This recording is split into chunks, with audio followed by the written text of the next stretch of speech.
Hi viewers, আসসালামু আলাইকুম। Welcome to new কৃষি ব্লগ ভিডিওতে কৃষক এবং কিষানী ভাই বোনদের জানাই সুস্বাগতম। আশা করি আপনারা সবাই ভালো আছেন, কিন্তু আমরা ভালো নেই।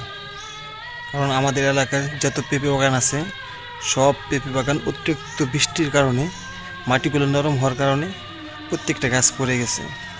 দেখতে পাচ্ছেন আমার পিছে কত বড় একটা গাছ,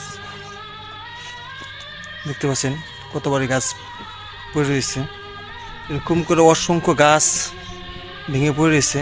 হয়তো আমার পিছে আপনারা দেখতে পাচ্ছেন, একটা কৃষক যখন একটা জমি তৈরি করে, একটা গাছ লাগায়, তখন সেই গাছগুলোকে নিজের সন্তানের মতন যত্ন করে সেই গাছগুলোকে একটু একটু করে বড় করা হয়। যদি হঠাৎ করে নষ্ট হয়ে যায় বা মারা যায়, তখন একটা কৃষকের অনেক কষ্ট হয়। দেখেন এই গাছগুলা কত সুন্দর গাছ ছিল, পেঁপে সুদ্ধা এই গাছগুলো পড়ে গেছে। আমি আপনাদের দেখানোর চেষ্টা করতেছি।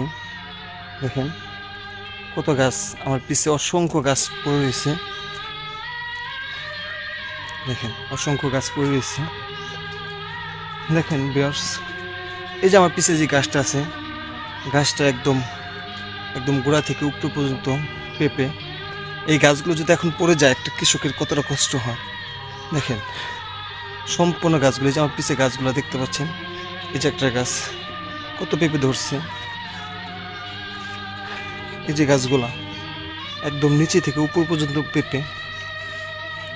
এই যে গাছ আপনি দেখতে পাচ্ছেন, এরকম একটা গাছ যদি চোখের সামনে পড়ে যায়, তাহলে একটা কৃষকের কতটা কষ্ট হতে পারে সেটা আপনারা বলেন।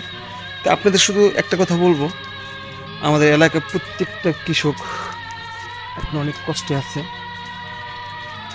আপনারা আশা করি সবাই আমাদের জন্য দোয়া করবেন, যেন আমাদের গাছগুলো সুস্থ এবং সবল থাকে।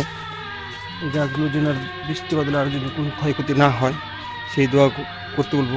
দেখেন কত পেঁপে, গাছটি বড়া পেঁপে। এই এত ধরন্ত গাছ যদি পড়ে যায়, একটা কৃষকের মনটা ভেঙে যায়। তাই আপনাদের কাছে একটাই অনুরোধ, আপনারা দোয়া করবেন আল্লাহ পাক যেন আবহাওয়া এবং তাপমাত্রা সব কিছু ঠিক রাখে। এই দোয়াটা আপনাদের কাছে চাবো। আসসালামু আলাইকুম।